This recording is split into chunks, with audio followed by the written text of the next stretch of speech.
என் அன்பு தமிழ் நண்பர்களே, தெய்வீக குரலில் மனித குரல் என்ற தலைப்பில் மீண்டும் ஒருமுறை உங்களை சந்திப்பதில் மனமகிழும் டாக்டர் எம் சந்திரசேகரன், ஸ்ரீ மீனாட்சி மருத்துவமனை, ஓமலூர்.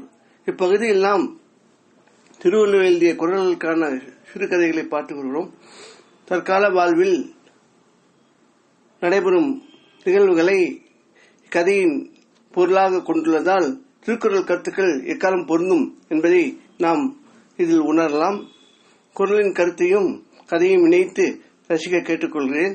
தற்போது அவர் எழுதிய அடக்கமுடைமை அதிகாரத்தில் 3ஆம் குரல், அதாவது இது எண்ணிக்கைப்படி 123ஆம் குரல். குரல் என்னவென்றால், செறிவறிந்து சீர்மை பயக்கும் அறிவறிந்து ஆற்றின் அடங்கப் பெறி. இதன் பொருள் என்னவென்றால், அறிய வேண்டியவற்றை அறிந்து நல்வழியில் அடங்கி ஒழுகப் பெற்றால் அந்த அடக்கம் நல்லோரால் அறியப்பட்டு மேன்மை பயக்கும். கதையை பார்ப்போம். மாலா மாலை கட்டிக் கொண்டிருந்தால் அவ்வூர் சிவன் கோவில் வாசலில். காலை 7 மணி முதல் மாலை 7 மணி வரை தவ வாழ்க்கை என பக்தருக்கு பூவிற்கும் தொழில் செய்து வருகிறாள். தந்தை சிவா பீடா கடை நடத்தி ஓரளவு குடும்பத்தை நடத்தி வந்தார். தாயார் குமாரி. மாலா மூத்த மகள். குரு சுகன் அடுத்து பிறந்த இரட்டை குழந்தைகள். மாலா தாய் தந்தை உழைப்பு, பாங்கு, வறுமையிலும் எளிமை, மகிழ்வு பார்த்து தானும் கருத்துடன் படித்து வந்தாள். பள்ளியில் பராமரிக்கப்பட்ட தோட்டத்தில் அழகான மலர்கள், வண்ணமயமான மலர்கள் சிரிக்கும். அந்த சிரிப்பு மாலாவை ஈர்க்க ஆசிரியர்கள் அனுமதியுடன் அவற்றை பறித்து அழகாக மாலை தொடுப்பது. பள்ளி காலை அசம்பிளியில் அனைத்து மத பிரார்த்தனைகளில் அலங்காரம் செய்தல். பள்ளிகளுக்கிடையே செய்திறன் போட்டியில் இந்த கலையால் கலந்து பரிசுகள் வாங்கி பள்ளிக்கும் பெருமை சேர்த்தால் என வாழ்க்கை சென்று வந்தது. அப்பா சிவா வாங்கி கொடுத்த சிறிய டேப் ரெக்கார்டர் பாடல்கள், பக்தி பாடல்கள் கற்க பாட உதவியது. பள்ளி ஸ்போர்ட்ஸ், என்சிசி, சமூக சேவை அமைப்புகளில் அதிக ஈடுபாடு கொண்டு அவற்றிலும் சாதனை பாராட்டு பெற்றுள்ளாள்.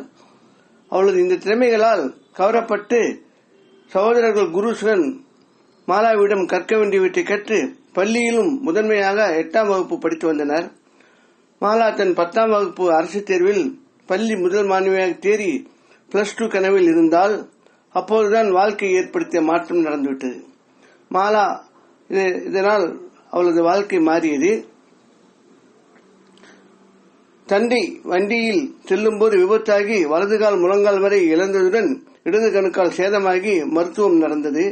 6 மாதம் மருத்துவம், அலைச்சல், பணவிரயம் ஆகி கால் இழந்த தந்தை வீடு வந்து சேர்ந்தார். வீடா கடையை விற்றே இது நடைபெற்றது.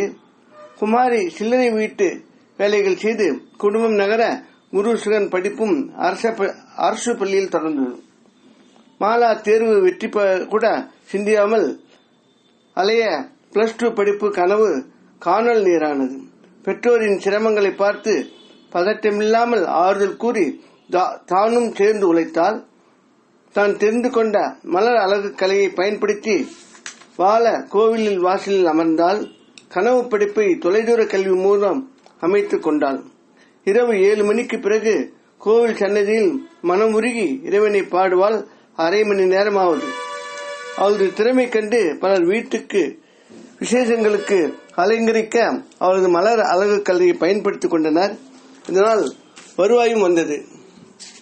தந்தை சிவாவுடன் மருத்துவமனையில் இருந்தபோது அறிந்த பிசியோதெரபியை சிவாவுக்கு செய்தால், அலைச்சலால் சர்க்கரை வியாதியால் தாய் பாதிக்கப்பட கோவில் வந்த மருத்துவர் மூலம் மருத்துவம் செய்து சர்க்கரை வியாதியுடன் வாழும் முறையையும் அவரிடம் அறிந்து தாயை வழி நடத்தினாள். குருசுகன் படிப்பு சுணங்காமல் எளிமை, தேவை, வாழ்வை சொல்லி படிக்க வைத்தால் 3-4 வருடங்கள் இப்படி ஓட குருசுகன் கல்லூரியில் நுழைந்தனர். தந்தை சிவா சக்கர நாளைக்கு அமர்ந்து பழகி வீட்டு வாசலில் சிறிய பீடா கடை ஆரம்பித்தார்.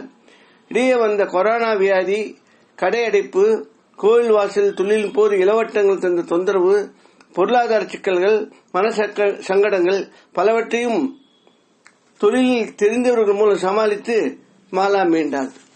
தொலைதூர கல்வி பிகாம் முடித்த போது வங்கி படிப்பு பற்றி அறிந்து அதில் கவனம் செலுத்தினால் இசையமைப்பாளர் ஒருவர் அந்த கோவில் வர இவளது குரல் இனிமை உணர்ந்து திரையுலகில் பாட தேவன் அருளால் அதுவும் ஏற்பாடாகியது.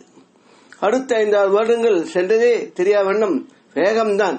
வங்கி ஒன்றில் வேலை, சினிமா பாடகி, ஓய்வு நேர பார்வையில் பணியாளர்கள் மூலம் மலர் அறக்கலை ஸ்தாபனம் என சென்றது. சிவா பெரிய அளவில் கடை திறப்பு, குருசுகன் முதுகலை படிப்பு முடித்து வேலை தேடும் நிலை என ஆனது. நல்ல வரன்கள் மாலாவை திருமணம் செய்ய வருகின்றன. இப்போது ஒரு நாள் மாலையில் 7 மணி அளவில் கோவில் சுகந்த வாசனையில் அம்பாள் சன்னதியில் அமர்ந்து மாலா மனம் உருகி பாட, மாலாவுக்கு அம்பாள் தன்னை பார்த்து அர்த்தமுள்ள அழகான சிரிப்பதாகப்பட்டது. வாழ்வில் கற்றதும் கடின உழைப்பும் நிலை உயரும் போது அடக்கமும் பாராட்ட பெற்று உயர்வு வரும் என்று அம்பாள் சொல்வதாக அவளுக்கப்பட்டது. உழைப்பால் செல்வம் சேர்ந்து குணத்தால் பிரபலமாகி மனையாளாகி பிறரையும் வாழ்வில் முன்னேறச் செய்ய வாழ்த்துக்குவதாக உணர்ந்தால் அதுவும் நடந்தது. இத்துடன் இக்கதை முடிகிறது. சேவை குணத்துடன் திறமைகளுடன் வாழ்தல் மிகப்பெரிய தவம். இதனையே வள்ளுவர் இதில் வலியுறுத்துகிறார். வேறொரு குரலுடன் அதன் பொருளுடன் கதையுடன் கருத்துடன் உங்களை சந்திக்க விரும்பும் டாக்டர் எம். சந்திரசேகரன், ஸ்ரீ மீனாட்சி மருத்துவமனை, ஓமலூர். இக்கதையில் வரும் படங்களும் கருத்துக்களும் கற்பனையானவை. அவை கதை சொல்ல வந்தவை, யாரையும் குறிப்பிடுவன அல்ல. இக்கதையினை பிறருக்கு அனுப்பி இலக்கிய சேவை செய்து கேட்டுக்கொள்கிறேன். மனங்கவர் முருகன் அருளால் தமிழ் மேலும் வளர வேண்டி உங்களிடம் விடைபெறுகிறேன். வாழ்க தமிழ், வாழ்க திருவள்ளுவர், வாழ்க திருவள்ளுவர் எண்ணங்களும் செயல்களும். வணக்கம்.